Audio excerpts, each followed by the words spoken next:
From the East and the West, you've heard others, but now you've tuned into the best. This is a Prime Wave Media production.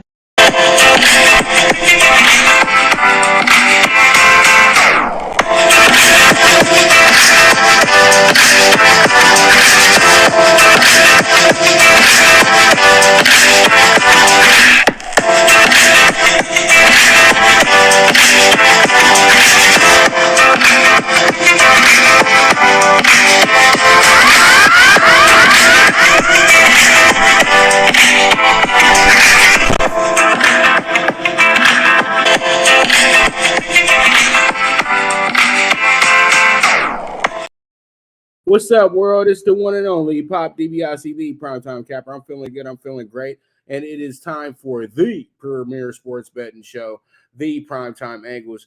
Man, oh man, let's go ahead and jump into it, though. We have ourselves some fun stuff to talk about. You know that we're kind of on a down period this week because, it's not a bet. It's just not time to bet. You got the MLB All-Stars and everything like that. But the MLB still gets days off after that game as well, too, to get some rest because, come on, man, these guys have almost played 100 games in a season. They need some rest. They need to relax. They need to chill. They need to get to know their family a little bit better as well, too, because you got to understand that they're away from their families 9 months out the year. There's only 12 months in a year. You know what I mean? And then when you look at it, yeah, you got home games and things like that, but you got to go to practice. You got to go see this person, that person, and it's never time. So pretty much this is their time to chill, have a few days off, possibly go on a little vacation, things like that, and you just pretty much go from there. So we got some really great stuff going. We got some really good stuff going on, and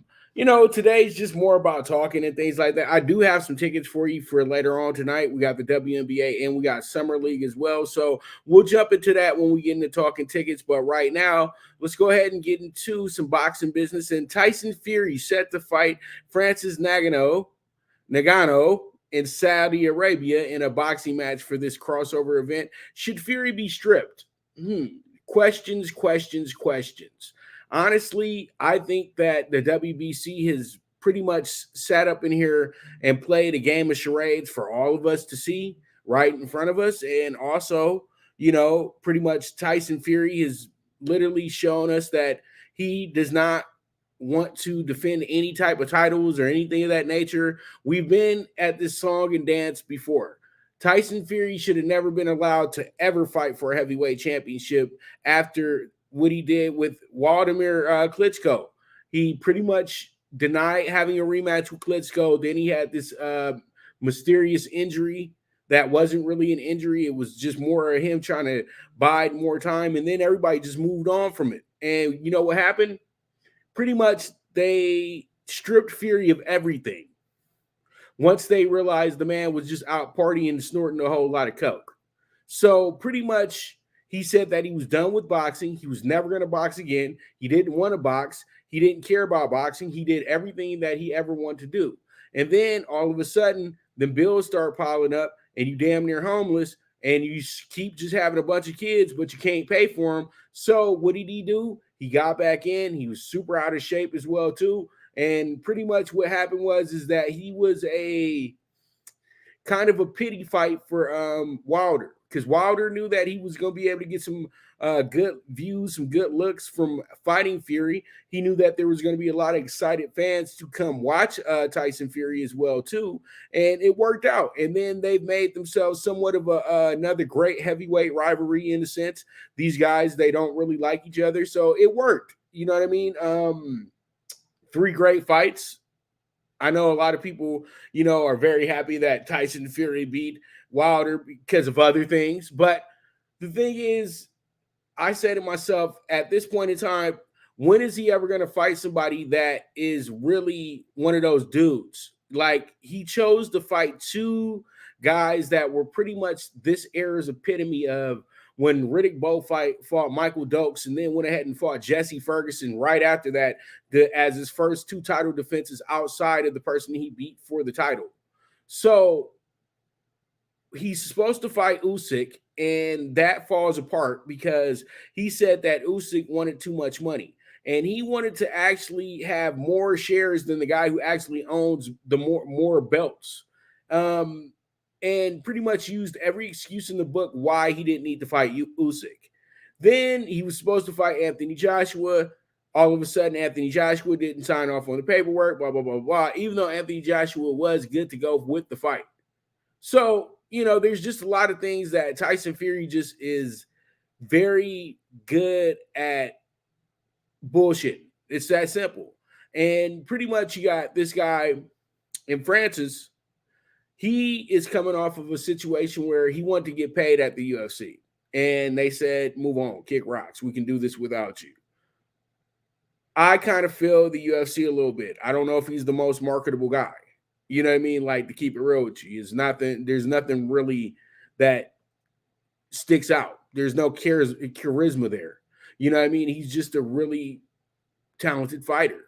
But the UFC is a lot of moving parts anyway. One day you're the top guy in the UFC, you get knocked out. Next thing you know, you're a has-been, and you're on ESPN talking about the good old days. So, when it comes down to this fight to me isn't serious. And I think that it's just about money. That's fine. I love money too. But I think at the end of the day, this is a really bad look for the heavyweight division. It's a really bad look for the sanctioning bodies. It's a really bad look for Tyson Fury. Francis is the only winner here, to be honest with you, because he gets to get a big bag. He gets to skip the line somewhat to fight a guy that a lot of people want to fight. And I'm never going to say that he could possibly upset him, but with the way that this situation just came together, he may have a good group of people that will back him going into this fight, just like you had a good group of people who backed Conor McGregor going into the Floyd Mayweather fight. So what's it going to be? It's going to be a worldwide global event. And what I'm going to do with it, this is going to be the only day I'm going to ever talk about it, because I'm not promoting this. I'm not into this. I don't care about this. I don't need it. And I'm telling you guys right now, do not ask me about this fight. Don't ask me about where the bets is going for this fight. I'm not interested at all. I will not be watching. I do not care what night it comes on, because honestly, October 28th, we're in football season. So that's even better for me. So pretty much at the end of the day, this fight is nothing but a gimmick. And it looks just like the Roy Jones. I feel like it's the equivalent of the fight Roy Jones Jr. just had against the internet guy. So, doesn't make it pays me no, never mind. So let's move on and talk about a fight that really matters. Frank Martin looks to keep the title push going with the toughest foe yet. Undefeated former Olympian Artem Harutyunyan. Artem. That's what I'm going to say is Artem, because it's one of these hard Armenian names, because that's where he's from. He did a great job, though. He's 12-0. Frank is 17-0 right now. So these two guys are really good. This is perfect, because this is a legit WBC eliminator, even though you have a division where the belts are kind of held up a little bit. Devin Haney is a undisputed champ, unified champ. So, he picks and chooses who he's going to fight. But from what everybody is hearing, that he should be the guy that's moving up. But that would mean that Frank Martin could possibly get a fight with Shakur Stevenson after this. But I doubt that very seriously, since he's on PBC and Shakur's on Top Rank, and they really don't do that much business together. And they may not be doing business for a fight of this magnitude at this point. Because at the end of the day, all Frank Martin truly is Errol Spence's protege. Even though he might be the same age as Errol, but still, he's Errol's protege. He's another guy who's in the camp of Coach Derrick James, who's actually added maybe one of the fiercest groups of guys, because you add in Errol, you add in Frank, then they got the Diva, Ryan Garcia, and then they also have another big name with Anthony Joshua. So you got pretty much a pretty good five there. And then my man Burley Brooks is still around, but they said Burley's working more with Derek's brother now. So pretty much you have Frank Martin ready to really go ahead and prove exactly who he truly is. And I think this is a really big fight because there's a lot of people that have already written off Artem. And Artem's coming off of the Olympics, okay? The Olympics is a tough animal. He's 12-0, and he's looked good in these 12 fights as well, too. They've been really, really great showcases for him. I can't say that he's probably went against tougher, but they've moved him up a little faster, and he wants this fight. It's not like he's ducking and dodging and avoiding this. And that's the one thing about Frank Martin. Frank Martin isn't a boogeyman. I love Frank Martin. Frank Martin is a great fighter. Frank Martin gets it on. And I caught this first with Frank back in 2020 when people didn't even know Errol was his guy. They just thought that Coach Derrick James was his trainer. But Burley Brooks was the one that told me about Frank Martin back in 2019. And he said, Frank's a bad dude. You got to watch Frank. And Frank beat a friend of mine who just fought JoJo Diaz this weekend and Jerry Perez. And Jerry Perez was on the up and up at that point. Jerry Perez had a big look because he has Leo Santa Cruz and his family behind him. And when you went into that fight, people should know this. Jerry was the A side. And I know it was just a little undercard fight between two up-and-coming prospects, but Frank Martin, that was the night for him to show and prove. And then in his next fight, he did very well again. But I think the moment was for him New Year's Eve or New Year's Day on Fox, FS1, whatever network it was on, and he shined in that fight during that heavyweight card. You know what I mean? And that's when I think Frank really started catching the attention of everybody. And now he's at the pinnacle point to where he has the most to prove and the most to lose. So this is going to be a great fight. I would say that let's not say that it's a walk in the park for Frank Martin, but I will say it's a 50-50, but it still will favor Frank Martin to win the fight. So if it's close, I will say Frank Martin wins the fight. Now, if it's a 50-50, you got to get ready for a draw or you got to get ready for some controversy as well, too. But I think everything should be pretty good when it comes down to it. So with that, that's going to be a wrap on the boxing business that we got for today. And let me go ahead and jump into our next topic at hand, and that's going to be the Ohio State Buckeyes. And Ohio State is loaded as usual, but what will they need to get back to the CFP and win another national championship? What they're going to need is they're going to need to stop being so cocky when they get to the Michigan game, okay? 2 years in a row, you walked into the Michigan game as big favorites, and you walked out of that game with your tail in between your legs. And that is not good. I think that Ohio State is in a good spot this year because they got a brand new situation. I mean, a brand new quarterback. And that quarterback, he's been there, but now he's the starter. And I think that Ohio State has probably the best running back situation in the nation. They have 4 guys that literally can start anywhere they want to in college football. So I think Ohio State is going to go back to being more of a run-orientated team and really taking the air out the ball and really killing the clock this year. Also, I feel like Marvin Harrison Jr. will be still a top player, top prospect, all that good stuff. But I think that we're going a little bit too crazy when we say that he's going to be a top 5 pick, because we've come to realize that the wide receiver position has now became more of a position that you draft in the 20s because you don't need to rush the need for it. Even if you're a bad team, most top 10 teams aren't in the market for a wide receiver. How would you get a wide receiver before you get a quarterback? So if you're a team that already has an established quarterback situation, you're usually a team that's drafting in the 17s and 20s and things of that nature. And you're looking for guys to bring in as you scurry guys out. So I think that Marvin Harrison, for name's sake, will probably still go in the top 10, but don't guarantee it. That's what's killing me, is that everybody's a guarantee to go 1, 2, 3, 4, and 5. None of these NFL teams have confirmed that. Nobody knows who's going to be drafted in what order. Nobody knows this information yet. So it doesn't really matter what people truly think about, the draft coming up next year. It's all about what's going on this season. And Ohio State has to improve their defense. Their defense was one of the worst I've ever seen Ohio State have. And I've been watching Ohio State literally my whole life. So let's just say a good 35 years. And I've never seen Ohio State play that bad of defense, period, point blank. But we are in a new college football. We truly are. College football, the days of a team only giving up 14 to 17 points are over with.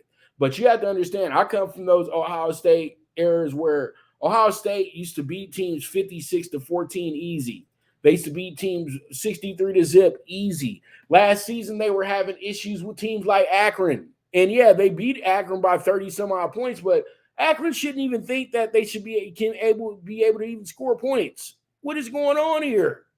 So Ohio State has to play better defense. A lot of their defensive guys came back, but Ryan Day did a good job of recruiting players, and they did a good job of bringing in players from the transfer portal as well too. But will this make a great unit? That's the biggest question. Because at the end of the day, the offense doesn't rely on the defense to get stops for them, but it would be helpful. And when the defense is on tune, when they're doing their thing, when they are tough, Ohio State is literally unbeatable. And that's the key to Ohio State getting back to the CFP and the national title. And the most important thing that I'm going to leave you with when it comes to Ohio State, beat Michigan. And I'm going to say it again for the folks in the back. You got to beat Michigan. It doesn't matter if Michigan won the last 2 years in a row and Ohio State won 15 years in a row before that. It doesn't matter. It's all about the game that's going to be played this year.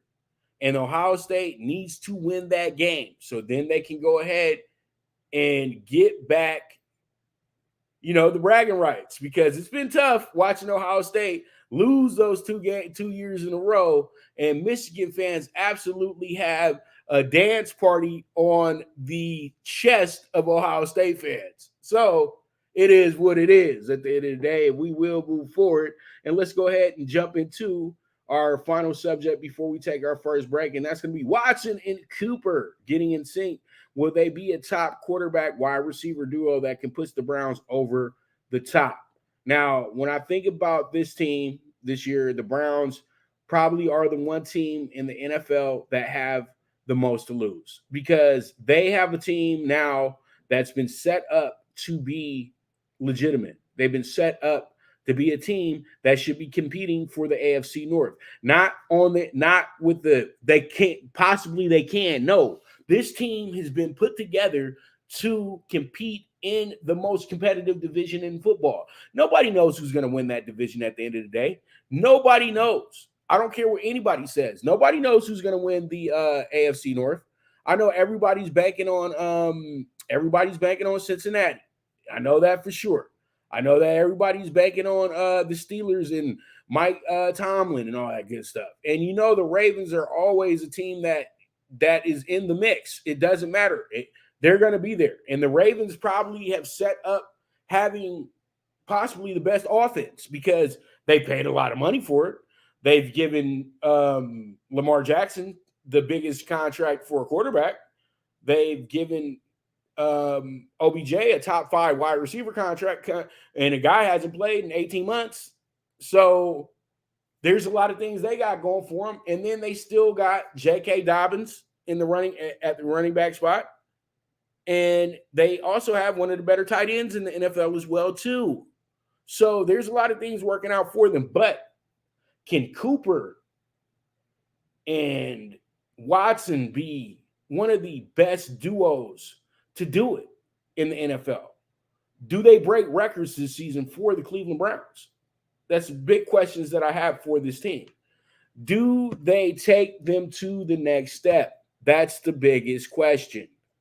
And I think that with the timing and them working together at this point right now, because they're working together right now, that they can do some big things because Amari Cooper and his quarterback, once they become that connection, it's tough to stop them. Seriously, it worked with the Raiders. It worked with the Cowboys. And to keep it real, it wasn't every game, but it worked with the Browns as well, too. When you really look at it, you could probably say for a full season, Coop was probably your most consistent receiver outside of Josh Gordon. And possibly since you had Kevin Johnson. You know what I mean? Because the Browns have had good receivers. They had Braylon Edwards, top 5 pick. But Amari Cooper is a special player. It's that simple. He goes about his business the right way. And Deshaun Watson had to shake that rust off. And when we got to the final 2 or 3 games of the season, you can pretty much say that the good things you saw on him were good enough to where, hey, if we're able to translate this into next season, the Browns will be in the same position those really good Texans teams were in every year with Watson at quarterback. And those teams went to the playoffs every year. So the Browns right now have to stay healthy. That's the biggest thing for them. And they got to make sure this quarterback has full control of this offense and can have guys he can rely on. And Cooper's one of those guys. And they got Elijah as well, too. He should be very good. He's a guy who can get separation. He's a guy that they'll probably have on a lot of seams and goes and crossing routes and things of that nature. So there's a lot of things that just work out very well for the Browns moving forward. But we have to remember this is the Browns. So we have to really look at this and say to ourselves, this team can finish first or they can finish last. It all depends on the health in reality, but it always depends on the chemistry as well, too. And the chemistry is probably the best that the Browns have had since pre-expansion, before they became the expansion Browns. And I think that they're close. They're right where the fans want them to be. And I haven't heard any complaints from the city of Cleveland. I usually hear, hey, the season's over in July. You haven't heard any of that. You got people with the idea that they have a chance to really make some noise this year. So these two can be two guys I feel that can be big-time fantasy players for the avid fantasy football players this year. But you got to look at that schedule as well, too. I wouldn't start them weekly, but you have to look at that schedule and see exactly how you would want to do it.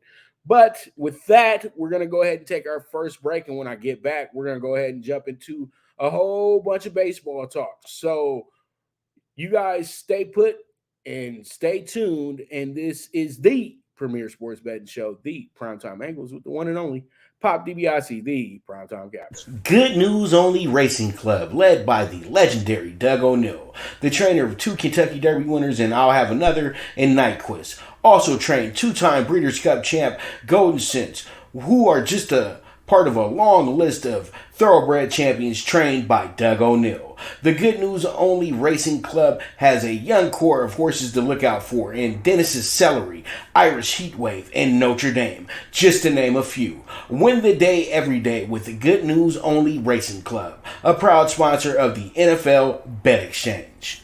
From the East and the West, you've heard others, but now you've tuned into the best. This is a Prime Wave Media production.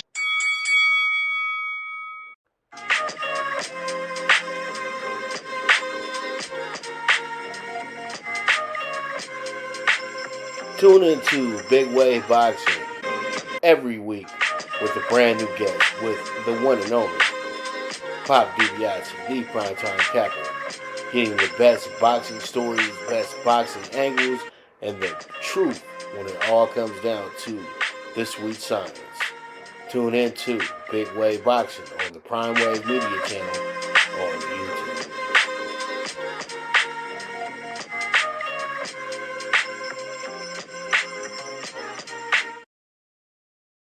All right, here we are. We are back. And let's go ahead and jump into our next topic in hand, and it's going to be this. It's going to be the MLB All-Star Game. Another pitcher's duel results in a NL win, not a money line win, a NL win. So pretty much we have ourselves a very fun NL winning for the first time in 10 years, 3-2. So, that was pretty good. Last time they won 3 in a row. And this time they've lost 10 in a row. But before that, they had lost like 12 in a row. So it was good to see the National League actually win that game last night. But I wanted some more runs. I feel like we needed more runs in that game. I think everybody else's complaints was we weren't wearing the old school style where you wear your regular jerseys and, you just have fun with that. I wasn't too worried about the jerseys and everything like that, but I do understand the gripes with it because you don't really know who's playing anymore when they don't have on their actual uniforms representing their team. And it's always been really cool for all of us fans to see them in their different jerseys, but they all come together as teammates. You know what I mean? And that's awesome. So the MLB probably will hear the complaints for that situation and fix that situation as soon as possible. So there's a lot of really good things that are going on in the world of sports, in my opinion, when it comes to the way that people really participated and actually watched the game last night, because there were a lot of people that watched the game. I thought the game was fairly entertaining, to be honest with you. I thought the game was great. I thought that there were a lot of really good things about the game as well, too. So, there's just people have to just get out of this idea of what happened 30 years ago. I'm the same way, man. I'll be 40 next year. I get really sad about not having those fun things that we used to have when we were younger. You know what I mean? And when the game was a game, but everything has to change with time, because if you keep doing it that way, then people are going to say it's too stale. People will never be happy. So, you just got to go out there and just go have a good time. And I felt like that's exactly what they did yesterday. But the best part about that game was when the NL won, they really took it seriously like they just had won a World Series. And I thought that was pretty cool, to be honest with you. I thought that was pretty fun. And I said, this is something that we can look forward to every year, that this game still does mean a lot to every player that participates in it. And that's a beautiful thing right there. And that's what really it's all about when it comes to these All-Star games. So last night, we had ourselves some fun. And that's what it's all about. The players have fun. I have fun watching them. Sometimes we just got to stop being so serious about everything. It's just sports. It's just entertainment. And literally, that's all you see on Twitter is complaining about sports. So, I try to do it a little different and just still be a great sports fan, because that's what we're doing. We're just watching it. We're just being entertained, right? So that game last night, it featured a lot of guys that are going to be very key to this year's playoffs. I feel like we're going to have one of the best playoffs ever, because we have the clock in place to where pitchers aren't going to be able to BS all day. Also, hitters aren't going to be able to BS all day, but that does take away from the theater of baseball in a sense. And that's why the game went so quickly last night. We could have got a bunch of runs last night if we don't have to do everything at a sped up pace. And I think that the home run derby kind of showed the MLB front office that, we need to dial it back a little bit on the clock thing and rushing these guys a little bit, because now we're kind of going against actual science, and we can't do that. You can't switch a game that's been the same game for the last 200 years. I don't mind them hurrying them up, but I think that we need to understand that the game ain't going to last all day either. You know what I mean? And literally, nobody wants to be a part of a 90-minute baseball game. That's stupid to me. I think that, it got to be 2.5 hours. You're trying to kill some time here, and everybody who's complaining about the games are just too long. The games are just too long. Literally, what are you doing? It's a 7 o'clock game at night. Okay, you got to go to bed. Okay, you missed the ninth inning. So what? That's what the front page is for. That's what checking stats are for. What? Because you missed the CNI single that won the game? Who cares? It's all about what's on the scoreboard at the end of the night. Watching live sports is great. I watch them all the time. But if I miss the game, I miss the game. I'm not going to lose my mind over it at all. I just won't. You know what I mean? And I see people complaining so much, but I'm just starting to realize people just like to complain. And that's just what it is at the end of the day. So, All-Star. Last night, they had, of all people, lead them to the victory, a guy, the catcher from the Rockies, Diaz. That was just absolute. And see, that's the essence of the All-Star game. It's always the guy who plays on the worst team that wins the game. And that's where the MLB All-Star game will always be fun, because they never leave out anybody. If you're the best player and you got voted in from this team, you're going to play. Okay? It's that simple. All right, so pretty much let's go ahead and move on to our next topic at hand. And it's going to be this. It's going to be the MLB second half. What team will make a big run that is currently not in the playoff picture? We all know who we're looking at. We're looking at Philadelphia right now. Philadelphia is playing great baseball, even though they lost that series this weekend to Miami. I would say that they're still in good shape regardless. So, I feel that they should be a team that's in the mix as well to get to the playoffs. But there's a team that is about to really make a run, and nobody's going to really – you're going to say I'm crazy today, but I think that they're still capable of doing it. I'm looking at it right now. I think that even though they're in third place, the Cubs could possibly put it all together to win the Central, because the Central, to me, is still a very winnable division. The Cubs are they're 6.5 games. They're 6 games behind Milwaukee, right? And when you look up, they're 6.5 behind Cincinnati.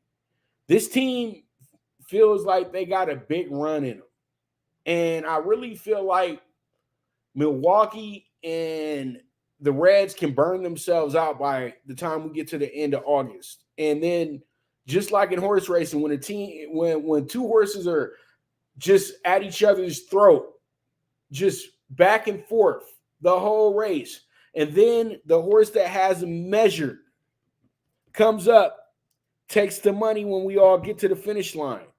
Those are some of the greatest finishes of all time. And I think the Cubs have that in them at this point. And a lot of people are excited about the Reds. I'm excited too. I would love to see the Reds make the playoffs. But I'm still going to say this. I need the Brewers. The Brewers are a plus 140 for me to win the NL Central. So I want the Brewers to win the division, but I know this is going to be very tough for them to win the division. Now, I'm over here hoping that the White Sox can get it back together, cash out that plus 220 that we put out for the Central, the AL Central. But that's kind of a long shot, because the White Sox just can't get consistent. That's the biggest problem with them, and they're sitting in 10th place right now. So it's rough. You know what I mean? Let's just keep it real. It's pretty rough. But when you look at it, they're only 7 games behind the Indians. So there's still some faith there, but they have to get it together quickly. That's the whole thing. But the White Sox, though, they still have a chance, and literally that's the division I'm looking at that is probably still the most open division. Cleveland and Minnesota, you don't know who's going to take that division out, that group. And once again, it goes back to the analogy I just talked about with the horses. This is even crazier, because this one right here is like a blanket finish, because Detroit's still in the mix as well too. And you say, and then you ask, how about Kansas City? Oh, they're doing pretty good in the basement right now. You know what I mean? But they played some good baseball the last 2 weeks of the season. because, at one point they had only won about 18 games, and that was a few weeks before the All-Star break. They got 26. They're 26-65 at this point, a game better than the A's. So you got the two worst teams in baseball at the bottom.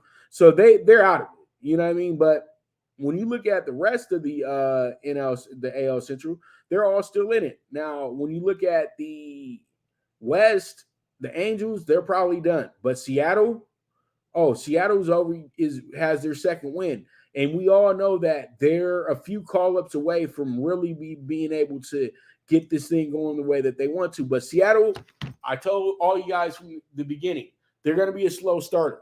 And Seattle's going to finish with the fiery finish. You can see it coming. So it's going to be fun. It's going to be a lot of fun here in the second half of the year. The East, the Mets are out of it. Let's keep it real. But the Mets got a lot of assets they can move so they can build a future and get that money off the books. You know what I mean? Nationals, we all know Nationals were never worried about playoffs. They're just building something there. Phillies, they're on the way. They are on the way. And that's all I can say. Then you look at Atlanta. Atlanta's probably going to run away with the East, no problem. But Philly and Miami are going to be the story.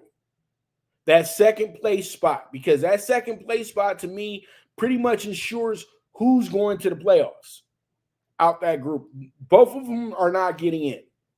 So Philly just came off of a bad weekend against Miami. So when you look at the edge, Miami probably has the edge at this point.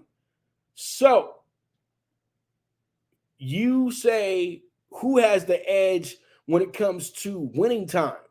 I will give it to the Phillies. So you know that these two teams would definitely be chasing that final playoff spot. Now, the West is tough.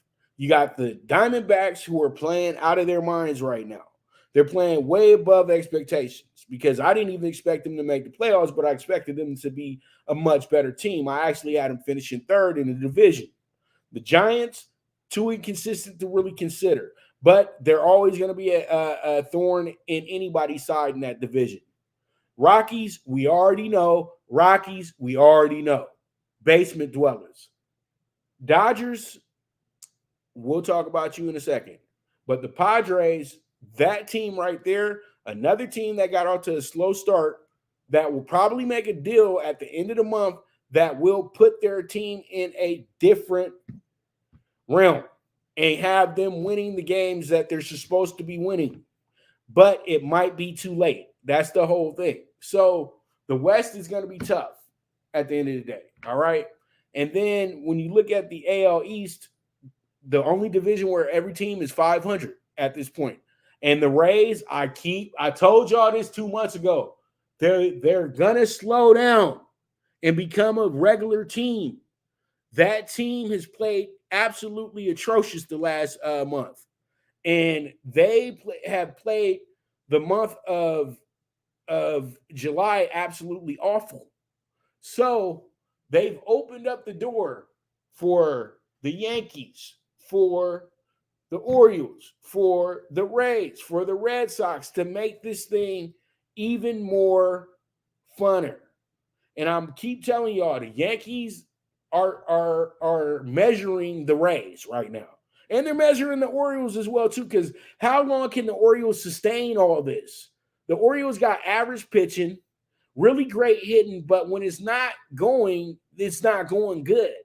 So there's a lot of things that work out, but y'all got to understand, I was on Orioles before all y'all. I told y'all the Orioles were my dark horse to win the division, not just make the playoffs, but win the division. They're going to go well over the 78 games I had them winning this year. So I had them going over, and I had them going over and possibly winning 80 or more games this year. And everything's coming into play. So the MLB is very exciting, a lot of parity, and I look forward to a big, big, big second half. And I look forward to a lot of really great trades as well, too. So let's go ahead and get into Blue Crew Daily. because I said we was going to talk about the Dodgers, but I got to talk about the Dodgers in their own category. Spotlight, Dodgers, so pretty much we have Mookie Betts.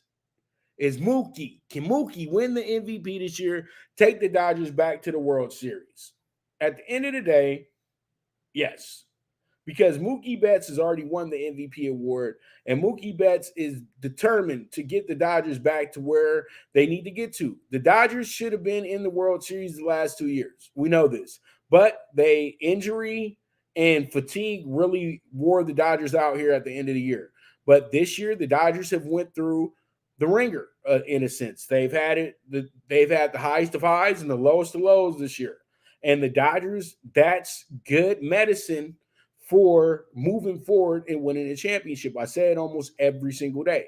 So now you got Mookie, who's your most confident player, and he exudes that confidence that it gets trickled down to the rest of the team.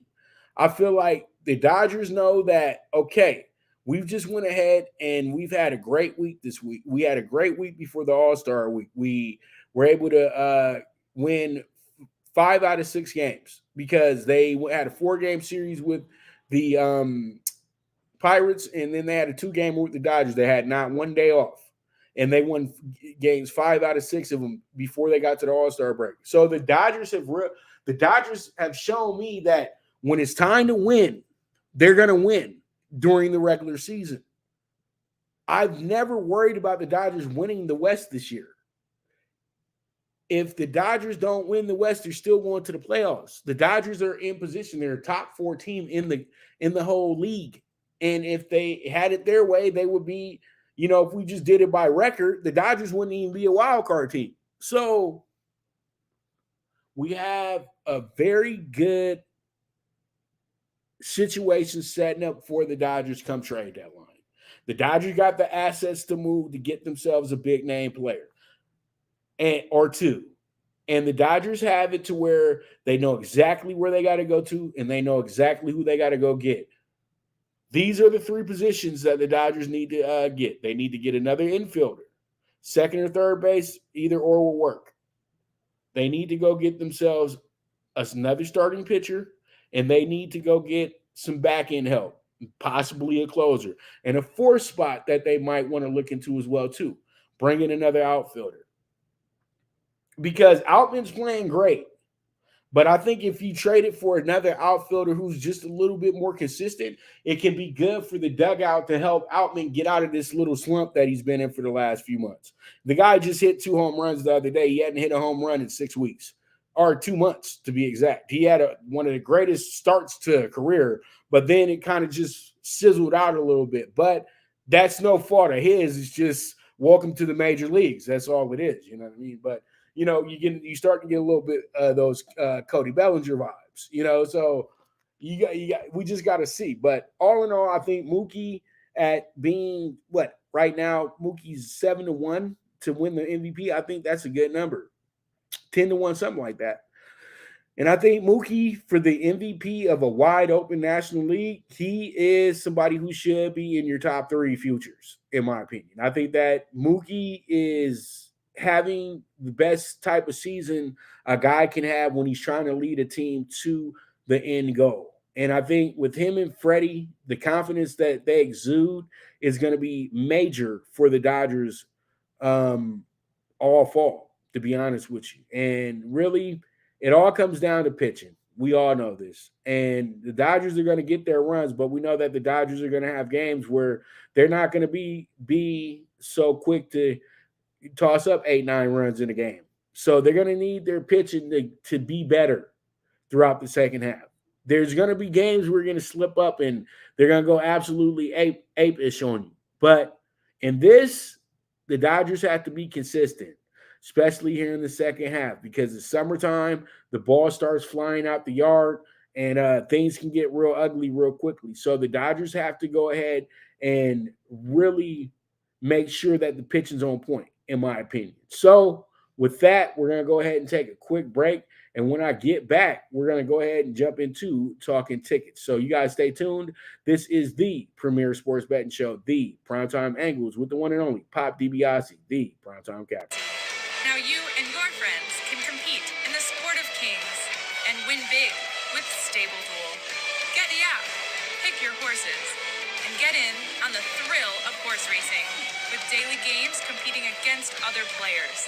Bring home the glory and the cash, and move up the annual leaderboard while you leave your competition in the dust. Get in the game with Stable Duel. Play, race, win. Good News Only Racing Club, led by the legendary Doug O'Neill, the trainer of 2 Kentucky Derby winners and I'll Have Another and Nyquist. Also trained 2-time Breeders' Cup champ Golden Sense, who are just a part of a long list of thoroughbred champions trained by Doug O'Neill. The Good News Only Racing Club has a young core of horses to look out for in Dennis's Celery, Irish Heatwave, and Notre Dame, just to name a few. Win the day every day with the Good News Only Racing Club, a proud sponsor of the NFL Bet Exchange. All right, so pretty much it is what it is. And yeah, you have Talkin Tickets coming up right now, and let's go ahead and jump into Talkin Tickets. Talkin Tickets, we have some pretty good plays for you today. Up first, we got the Aces with the 3-1. We have the Dream -9. We also have the over 169 with the Aces and the Sparks, and the single what you like. And we are talking tickets here. So the WNBA Wednesday double. I kind of got mixed up a little bit. I thought that these games started at later on this afternoon. They all started pretty early today. So, hey, it is what it is. All right, so we move forward. Let's go ahead and jump into the NBA Summer League. Super high five, 26-1. The over 182.5 with the Wolves and the Hawks. We also have the Warriors money line plus 150. Also -5 on the Pistons today as well too. And then the under 179 Knicks and Magic. And then the Jazz -165 money line today as well too. So single what you like. And you know what? You guys don't necessarily have to parlay this. This is just me being nice, putting out the odds for you to show you if you do parlay it that you can get this amount off of it and you don't have to put that much on it. So, you know, it is what it's something that you can use as, you know, structuring your bets, things like that. Or you can look right at this list and say, you know what, I don't like anything this guy got. And you can just go ahead and flip it in reverse. And you work it, now work it. You know what I mean? That Missy song. So pretty much, you know, you do what you like. But all in all, we got ourselves some pretty good winners going on today, and that's how I'm feeling. And we got some pretty good racing going on over at PID today, over at Presque Isle Downs. We've already brought home a winner earlier today, so I'm kind of excited about that situation. So, you know, it is what it is at the end of the day. Another great show. And I thank you guys so much for tuning in today. And if you didn't get to tune in, but you're watching the replay, that's even better. But both of you, replay, watching the show live, don't matter. Make sure you're retweeting the show. Make sure you're sharing the show. And if you got any comments, leave them, and I'll go ahead and I'll respond to them. So you're the absolute best. There is no me without you. And as I always say, bet with your head and not with your heart. The movement is moving. And this is the premier sports betting show, the Primetime Angles, with the one and only Pop DiBiase, the Primetime Capper. And I am gone.